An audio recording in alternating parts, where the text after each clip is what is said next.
Monday, May 1st, 2017, Monaco 64, home of alternative economics and contrarian views. So this is an early market update. It's 8 a.m. London time or 3 a.m. Eastern Daylight Time in the US. Excuse me. Most of Europe, well, all of Europe is closed today for a bank holiday. So the markets will be quiet early on. There's still futures trading for European, for currencies and for European stock market indices. But the stock exchanges and the banks, they're all closed. I'm sure there will be people in the office in London or Frankfurt because the US is open. So right now, as I speak, gold, 1262, down 6. I saw last night, Sunday, that it opened fairly well, got up to 1271, but as usual, we've come back down.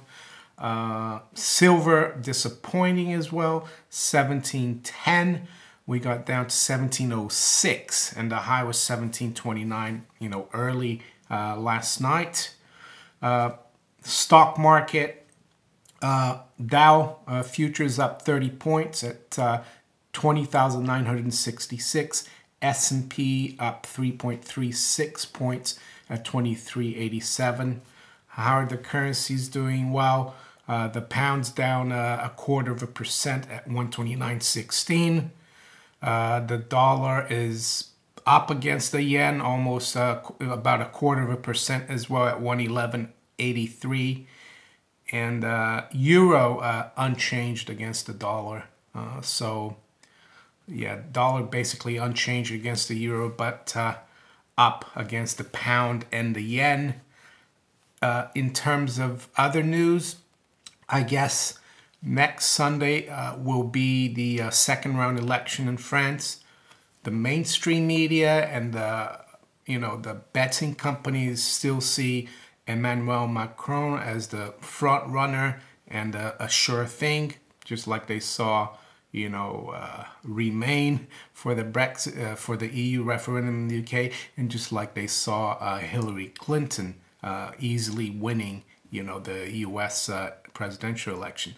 I'm looking here at the FT Financial Times poll tracker, and I have to say that since the first round, though, there's a little chart for Macron and one for Le Pen. It seems to be converging, but very slowly. I don't know if there will be enough time, according to these polls, for Le Pen to catch up. I still think it's up in the air. I think the mainstream media, the establishment is still trying to create a false reality, saying that Macron is, he's going to win. He's done it. There's no chance Le Pen is going to win. It will be interesting to see what happens a week from now. We will know by this time next week what really has happened. What else is out there? Well, there's some headlines here from Zero Hedge. It says, Congress reaches deal to keep government open through September. So it says here, update, Senate Democratic leader Chuck Schumer seems very positive on the bipartisan agreement too, but can't resist a few jabs at President Trump. This agreement is a good agreement for the American people and takes the threat of a government shutdown off the table. So that seems to, and it also says from AP Politics tweet, breaking, Congressional Republicans, Democrats reach agreement on $1 trillion measure to fund government until October. So, they need $1 trillion to fund the government for 6 months. Yeah, I wanted to talk a little bit about all these debt ceiling crises that the United States is going through. And this is not the first one. You go online on Wikipedia, there's a United States debt ceiling crisis of 2011. There's a United States debt ceiling crisis of 2013. And right now, the debt ceiling is at 18.3 trillion, I think, and the national debt is almost 20 trillion. So the U.S. is operating the U.S. Treasury or government is operating not fiscally responsibly, in my opinion. And there doesn't seem to be, how can I say, a working relationship in Congress to try and solve this problem. It's always like in the last minute, you know. And we saw in 2011, when they had the 2011 debt ceiling crisis, that the U.S. Rating was downgraded by Standard & Poor's. And in my opinion, this is really a negative for the dollar as a reserve currency for the world. I think, you know, every other country that has to use dollars to buy things, you know, to buy real things, they're seeing this and they're saying, why should we use this piece of paper that is being printed out of thin air, which is being mismanaged?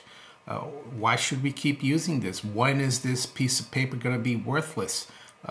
For example, Russia has not just the country itself, like the government in reserves, but the Russian people hold a lot of paper dollars. You know, are they really safe holding all those dollars? I don't think so. And so in order for a currency to be a reserve currency, when the dollar became a reserve currency in 1944 after the Bretton Woods Agreement, it was mainly because America, through World War I and World War II, had accumulated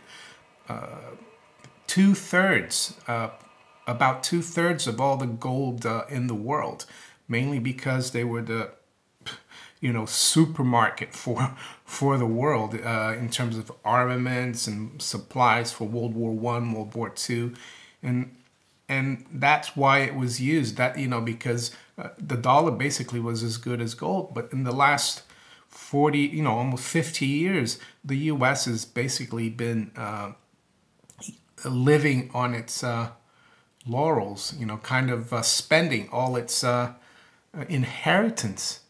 And I think people, you know, other countries realize this, especially China and Russia, but they're playing a game where they need to be careful because they've got a lot of dollars, paper dollars, and they need to get rid of it, you know, gradually, so they don't like, you know, smash the value of it down too quickly. And they need to accumulate other hard assets, you know, monetary assets like gold and silver, real assets like mining companies, or I don't know, anything that is concrete and it's not a piece of paper that can be, you know, created out of thin air.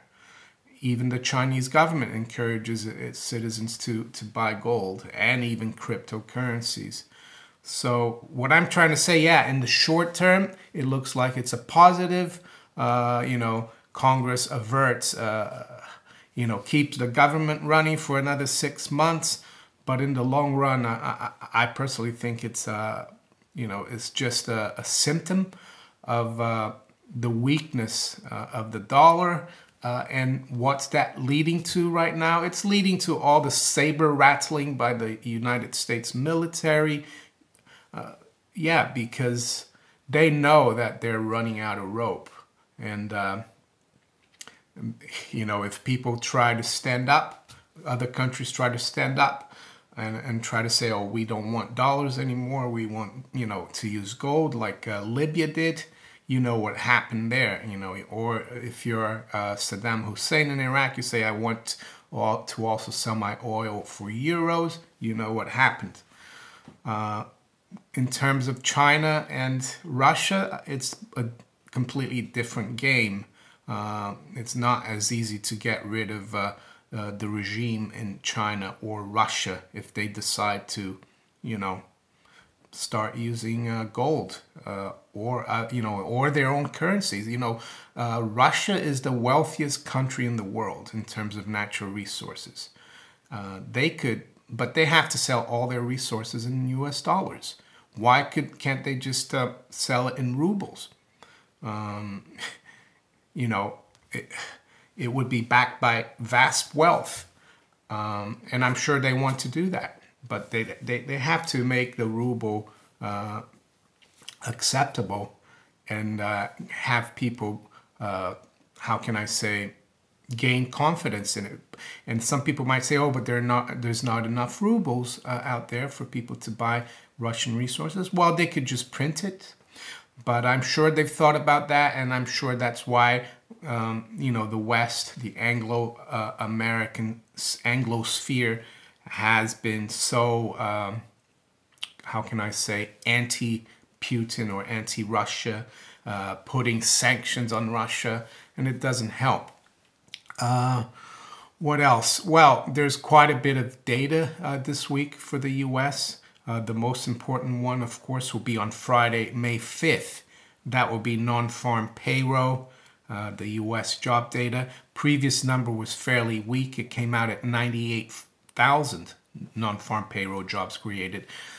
It looks like the forecast for this, the April number, for the number from April, is 185,000. Unemployment rate expected to tick up to 4.6% from 4.5%. So that will be the main number for this week. Before that, there will be other important numbers as well. Let's see here. On Wednesday, there will be a lot of the ISM manufacturing and non-manufacturing PMI numbers. These are just surveys, and usually, if they fall below 50, it means the economy is slowing down. But they all seem to be well above 50, the expectation. But we have to see, if there could be a big change in these numbers. Today, there's nothing really in the U.S. in terms of data. Tomorrow, we've got PCE price index, which is the Fed's favorite measure of what they call inflation. It looks like it's expected. The previous number was 1.8. There's no expectation. There's personal income and spending data as well. And yeah, so that's on the economic front. On the cryptocurrency front, cryptocurrencies are doing very well.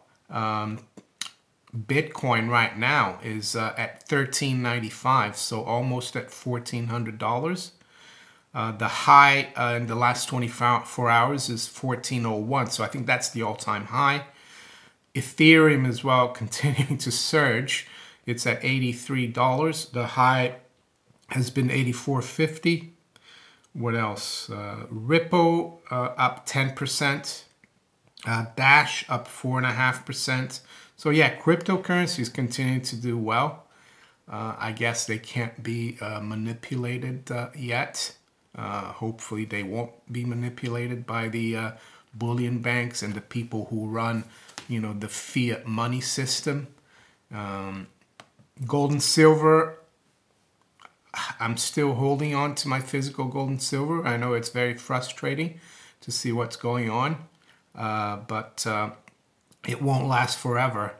So that's it for now. I hope you enjoyed this video.